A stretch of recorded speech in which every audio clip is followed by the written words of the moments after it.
So friends, story में जो हमारे मेन कैरेक्टर हैं, पहले मैं एक बार फिर से उन लोगों को इंट्रोड्यूस करवा देती हूँ। लैंस चैन जो है वो वैम्पायर्स में सबसे एजड, मतलब कि उनका वैम्पायर्स का जो फ्रेंड सर्कल है उसमें सबसे एज में ज़्यादा है। उसकी एज 1649 ईयर्स की है और वो प्रोफेशन से एक डॉक्टर है। उसके बाद है विंग, जो कि माइंड रीड करने में सबसे ज़्यादा एक्सपर्ट है। उसकी एज है 1229 ईयर्स ओल्ड। और उसके बाद है फिर जियांग चेंग और जियांग यानली, जो कि एक एम्पायर के सन और डॉटर थे। लेकिन उनके मतलब राज्य में एक छोटा सा विद्रोह हुआ, क्योंकि वो लोग थ्रोन चाहते थे और ख़ुद एम्पायर बनना चाहते थे। तो इसलिए उन लोगों ने जियांग चेंग और जियांग यानली के फादर को मार दिया। और क्योंकि नेक्स्ट एम्पायर जो था वो जियांग चेंग बनने वाला था, इसलिए उन लोगों ने उन दोनों को भी मारने की कोशिश की थी। बट उसी कंडीशन में वो लोग विंग से मिल गए थे और विंग ने उन दोनों को अपना ब्लड पिला के वैम्पायर बना दिया था। तो उन दोनों की एज 627 ईयर है। इसके बाद है वेंचिंग और वैनिंग। तो वो दोनों जो थे वो एक वार में इंजर्ड हो गए थे। तो उस टाइम पर वेंचिंग को बचाने के लिए विंग ने उसे भी अपना ब्लड पिला के उसे भी वैम्पायर बना दिया था, जिसकी एज 562 ईयर्स है। बट उसने वैनिंग को वैम्पायर बनने नहीं दिया था, क्योंकि वो चाहती थी कि वैनिंग एक नॉर्मल ह्यूमन की तरह अपनी लाइफ जिए, ना कि किसी ब्लड सक मॉन्स्टर, मतलब किसी मॉन्स्टर की तरह। ठीक है। बट वेनिंग जो है वो 4 ईयर्स कोमा में रहता है और उसके बाद भी जब वो कोमा से बाहर आता है तो उसकी कंडीशन बहुत ज़्यादा क्रिटिकल हो जाती है। तो जियांग चैंग उसे अपना ब्लड पिला के उसे भी वैम्पायर में कन्वर्ट कर देता है। उसके बाद आता है नी हुसैन, जो कि 392 ईयर्स का है। और ये जो वैम्पायर्स थे वो ब्लैक फॉरेस्ट के नॉर्थ में एक पैलेस था, उसमें रहते थे। एंड जो हमारा सेकंड मेन लीड है, यानी कि वांग जी। और फ्रेंड्स, आप लोग मुझसे पूछ रहे थे कि टॉप कौन है और बॉटम कौन है, मतलब टॉप वांग जी है या नहीं। तो गाइस, इस स्टोरी में ऐसा कुछ नहीं है। दोनों ही टॉप हैं, दोनों ही बॉटम है। मतलब वांग जी टॉप भी है, बॉटम भी है। और सेम विंग के साथ है, वो टॉप भी है, बॉटम मतलब बॉटम भी है। तो दोनों का चेंज है। ओके। और मतलब उनकी जो पर्सनालिटी है वो भी ऐसे ही है, जैसी सिचुएशन रहेगी उस हिसाब से। जैसे अगर किसी सिचुएशन में वांगजी जो है वो बहुत इमोशनल है, तो उस सिचुएशन में विंग डोमिनेटर रहेगा। और अगर किसी सिचुएशन में जो विंग है वो थोड़ा सा सबमिसिव है, तो उस टाइम पे वांगजी की पर्सनालिटी जो है वो डोमिनेट रहेगी। मतलब दोनों एक दूसरे की केयर करेंगे, तो इस सिचुएशन के अकॉर्डिंग उनकी पर्सनालिटी भी रहेगी। वांगजी की मॉम एक छोटे से टाउन से बिलोंग करती थी, और जब वहाँ वांगजी के फादर गए थे तो दोनों में लव हुआ था और उन दोनों ने लव मैरिज कर ली थी। और उसके बाद मतलब फिर वो वांगजी के फादर के साथ सिटी में रहने लगी थी। बट जब वांगजी 4 ईयर्स का था तब वो टाउन में अपनी मदर से मिलने गई थी, और उसके बाद वो एकदम से ब्लैक फॉरेस्ट में गायब हो गई। उनके बारे में कुछ नहीं पता चला। वांगजी के फादर भी उस ब्लैक फॉरेस्ट में गए थे उनकी मदर को, वांगजी की मदर को ढूंढ के लाने के लिए। बट उनके साथ भी एक छोटा सा एक्सीडेंट हो गया और उसके बाद वो 2 वीक्स तक बेहोश रहे थे। और फिर वांगजी की जो ग्रैंड मदर थी, मतलब वांगजी की जो नानी थी, उन्होंने कहा कि आप यहाँ से वांगजी को लेके चले जाओ, क्योंकि आपकी लाइफ यहाँ पर सेफ़ नहीं है। और उन्हें भी ऐसा फील हो रहा था, इसलिए वो वांगजी को लेके वहाँ से दोबारा सिटी में आ गए थे। और जब वांगजी अब बड़ा हो गया, और मतलब जब वांगजी छोटा था, तो सबने कहा कि वांगजी की केयर के लिए उन्हें दोबारा से मैरिज कर लेनी चाहिए। तो इसलिए उन्होंने अपने कॉलेज के फ्रेंड से दोबारा से मैरिज कर ली थी। और उसके बाद उनकी एक छोटी बेटी भी हुई थी, अचिंग। और वांगजी की जो स्टेप मदर और जो स्टेप सिस्टर हैं वो वांगजी से सच में बहुत ज़्यादा प्यार करती हैं और उसकी हमेशा बहुत केयर करती हैं। तो वांगजी बड़ा हो गया है और वो उस टाउन में ही जाके मतलब जो उसकी मदर का टाउन था, जहाँ से उन्होंने अपना ग्रेजुएशन कंप्लीट की थी, वो भी वहीं से ग्रेजुएशन करना चाहता था। बट वांगजी के फादर इस बात के लिए नहीं मान रहे थे। बट कैसे भी वांगजी और उसकी स्टेप मॉम और स्टेप सिस्टर ने मिलकर उन्हें मना लिया, और वो तीनों वहाँ से उस छोटे से टाउन में चले जाते हैं।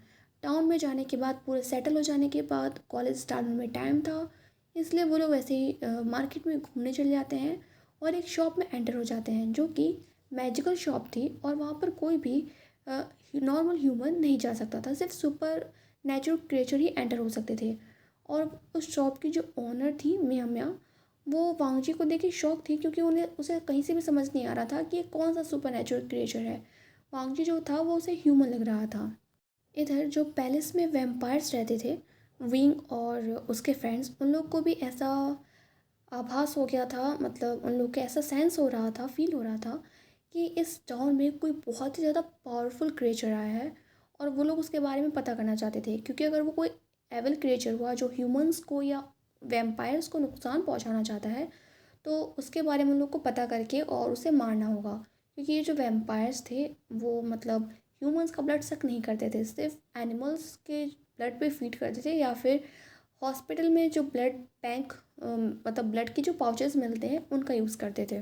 तो विंग जियांग चैन वैनिंग और नियो सेन को उस पावर के बारे में पता करने के लिए भेजता है। इधर कॉलेज जब स्टार्ट होता है, वांग जी कॉलेज में जाता है तो वहाँ पर दो बेयर वुल्फ से मिलता है, सोंगलैन और सियो चिंग चैन, मतलब सियो सिंग चैन, या समझ जाना प्लीज़, ठीक है। उनसे मिलता है जो दोनों बेयर वुल्फ्स थे।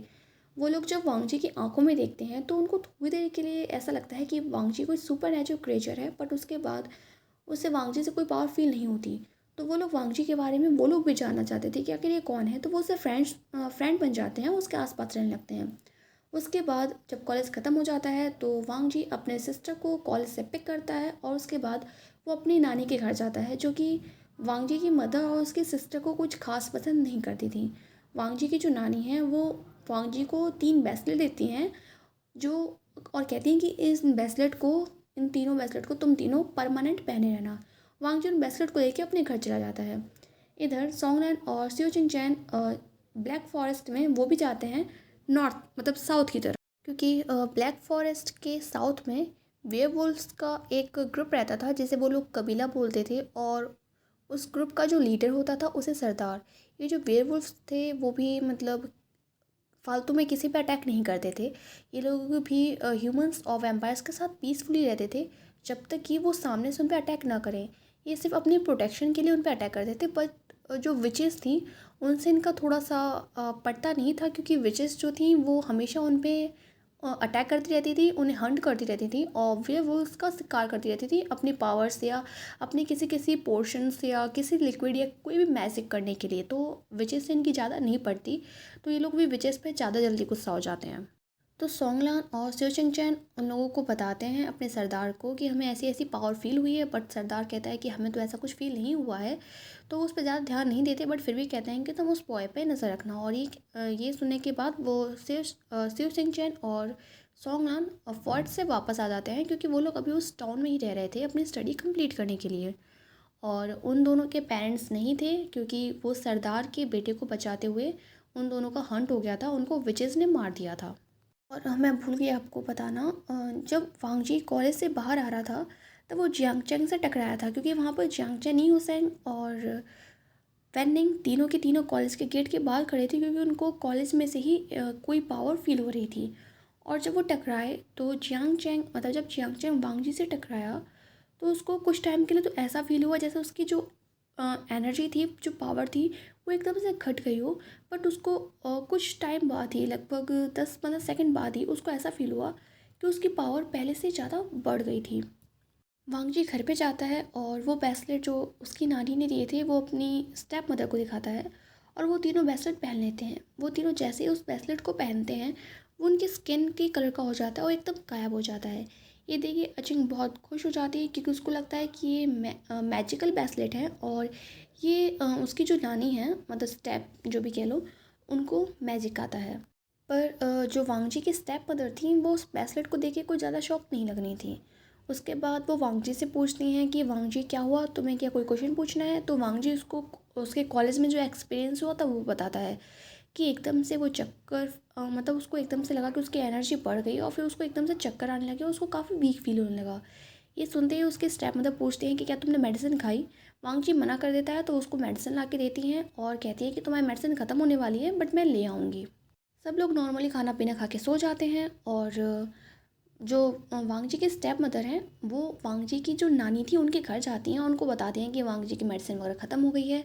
और वो उन पे बहुत गुस्सा करती हैं वांगजी की नानी कि तुम वांगजी को इस टाउन में लेके क्यों आए, तुम्हें पता है कि ये बहुत ख़तरनाक है। तो वो कहती हैं कि हम लोग भी तो वांगजी की मदर को इतने सालों से ढूंढना चाहते हैं, क्या पता वांगजी ही उसकी मदर को ढूंढ लें। और ये कह के वो वापस चली जाती हैं। इधर जियांग चैन भी जाके सबको बताता है कि उसके साथ क्या क्या फील हुआ, उसकी एकदम से उसे कैसा लगा कि उसकी पावर चली गई, फिर पावर आ गई। और बाकी तो उसे और कुछ फील नहीं हुआ। बट वेन्निंग कहता है कि मुझे उस बॉय में जिससे तुम टकराए थे उसमें एक पावर फील हुई, बट कुछ टाइम बाद ही वो पावर गायब हो गई। तो नेक्स्ट डे जब वांग जी कॉलेज आता है तो वहाँ पर बहुत ज़्यादा भीड़ हुई थी। वहीं पे सॉन्गलान और शिव सिंह चैन आते हैं और वांग जी को बताते हैं कि कॉलेज में नए स्टूडेंट्स आए हुए हैं। और वो जो न्यू स्टूडेंट्स थे वो थे विंग, यान ली और वेन्निंग, जो कि वांग जी के बारे में ही पता करने आए थे। जब वांग जी और विंग एक दूसरे को देखते हैं तो थोड़े से इमोशनल हो जाते हैं और उसके बाद फिर वो लोग क्लास में चले जाते हैं। और ये दोनों तो जो वेयरवुल्फ्स थे, सॉन्गलान और शिव शिनचैन, वो दोनों हमेशा वांग जी के साथ ही रहते हैं क्योंकि उन्हें पता था कि ये तीनों जो है वो वैम्पायर्स हैं और हो सकता है कि उनसे वांग जी को कोई खतरा हो। और क्लास में जब वो विंग वांग जी की माइंड रीड करने की कोशिश करता है तो उसको वांग जी का जो माइंड था एकदम ह्यूमंस की तरह फील होता है और उसको बिल्कुल भी नहीं लगता कि कोई सुपर नेचुरल क्रिएचर है। कॉलेज ख़त्म होने के बाद वो सब घर चले जाते हैं, वांग जी भी घर चला जाता है और सॉन्गलान और शिव शिनचैन दोबारा से अपनी कबीले में जाते हैं और फिर सरदार को बताते हैं कि हमारे कॉलेज में आज फिर से 3 वैम्पायर आए और उनमें से तो एक की एज 1000 ईयर से भी ज़्यादा होगी। ये सुनने के बाद उनके जो सरदार होते हैं वो इस बात पे ज़्यादा ध्यान देते हैं और सोचते हैं कि शायद वो जो बॉय है उसे वैम्पायर से खतरा है और वो शायद सच में कुछ स्पेशल बॉय है। और उन लोग अगर ऐसा है तो मतलब उन लोगों को उस बॉय को वैम्पायर से प्रोटेक्ट करना होगा। इसलिए वो जो सरदार होता है उनका जो सन होता है जुयांग, वो कहता है कि मैं तुम लोग के साथ चलूँगा और मैं भी उस बॉय को प्रोटेक्ट करने में तुम्हारी हेल्प करूँगा। इधर नाइट में जब वो पैलेस में सारे वैम्पायर्स फिर से बैठे होते हैं और डिस्कशन कर रहे होते हैं तो विंग बताता है कि मुझे उस बॉय में कोई पावर फील नहीं हुई, बट सबके जो माइंड से जो थॉट्स थे वो मिल नहीं रहे थे। तो वो लोग फिर से डिसाइड करते हैं कि उस बॉय की पूरी फैमिली के बारे में चेक करते हैं कि कहीं ऐसा तो नहीं कि उसकी फैमिली में कोई है जो सुपर नेचुरल क्रिएचर है। तो विंग कहता है कि मैं खुद उसकी फैमिली और वांग जी के बारे में पता करूँगा। और जियांगचेन कहता है कि मैं जाके उसकी नानी जो कि शायद इसी टाउन से बिलोंग करती हैं उसके बारे में पता करता हूँ और फिर मैं मियाँ मियाँ से भी मिलने जाऊँगा। तो विंग जब वांग जी से मिलने जाता है तो मतलब वांग जी के बारे में पता करने जाता है तो वांग जी अपने रूम में सो रहा था और उसकी बालकनी का जो विंडो था वो ओपन था।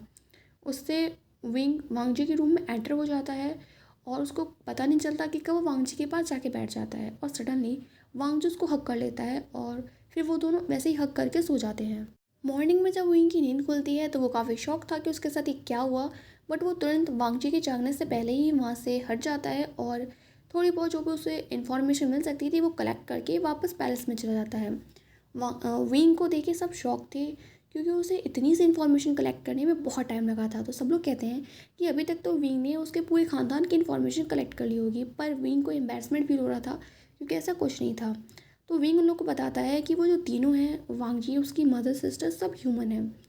और जियांगचेन कहता है कि ऐसा नहीं है क्योंकि जब वो मियाँ की शॉप में गया था तो उसे पता चला कि वांग जी की जो सिस्टर है वो विच है, बट वांग जी की पावर के बारे में मियाँ को कुछ भी पता नहीं चला। तो यानली कहती है कि ऐसा हो सकता है कि वो लोग अपनी पावर्स को छुपाने के लिए किसी ब्रेसलेट का यूज़ कर रहे हों। तो सब उससे पूछते हैं कि क्या ऐसा ब्रेसलेट होता है। तो जियांग याली कहती है कि हाँ, मैंने कई बुकों में ऐसा रीड किया है कि ऐसे कुछ ब्रेसलेट होते हैं जो केवल विचेस पे काम करते हैं। उन ब्रेसलेट को मतलब एक ब्रेसलेट को बनाने के लिए 10 सुपर नेचुरल क्रिएचर्स की पावर्स मतलब उनको मार के उनकी पावर्स एक विच जो कि लगभग 1500 साल से ज़्यादा हो उसके ब्लड से मिलाना पड़ता है और उस विच ने अपना वो जो ब्लड है वो खुद अपनी इच्छा से दिया हो तभी ऐसा ब्रेसलेट बनता है। तो ये सुनने के बाद वो लोग बहुत ज़्यादा शॉक हो जाते हैं क्योंकि 3 ब्रेसलेट का मतलब है कि 30 सुपर नेचुरल क्रिएचर और 3 विचेस जो कि 1500 साल से ऊपर की हों उन्होंने अपना ब्लड दिया हो तभी ऐसा ब्रेसलेट बन सकता है। और ये ब्रेसलेट सिर्फ विचेस पे काम करता है, इसका मतलब कि वो तीनों विचेस हैं और बहुत ही ज़्यादा पावरफुल हैं। तो फ्रेंड्स आगे की स्टोरी क्या है वो मैं आप लोगों को कल से बताना स्टार्ट करूँगी। ये एक छोटी सी मैंने वीडियो बनाई थी क्योंकि वैम्पायर वांगशे मैंने काफ़ी टाइम पहले अपलोड किया था और जो पुराने व्यूअर्स हैं वो अभी तक इस स्टोरी को भूल चुके होंगे, तो उनको बार बार वो पुराने एपिसोड ना सुनने पड़े बल्कि वो सिर्फ एक इसी एपिसोड को सुनेंगे और उन्हें सारी स्टोरी रिमेंबर हो जाए, इसलिए मैंने ये छोटी सी वीडियो बनाई। तो वीडियो अच्छी लगी हो तो वीडियो को लाइक करना, चैनल को सब्सक्राइब करना। और जो न्यू व्यूअर्स हैं वो फ्रेंड्स आपका मन है, आप चाहो तो ये एक वीडियो भी सुन सकते हो, बट बेटर एक्सप्लेनेशन के लिए अगर आप इसके जो पुराने पार्ट्स हैं वो सुनोगे तो ज़्यादा अच्छा रहेगा। वैसे आपकी मर्ज़ी। सो बाय बाय, टेक केयर।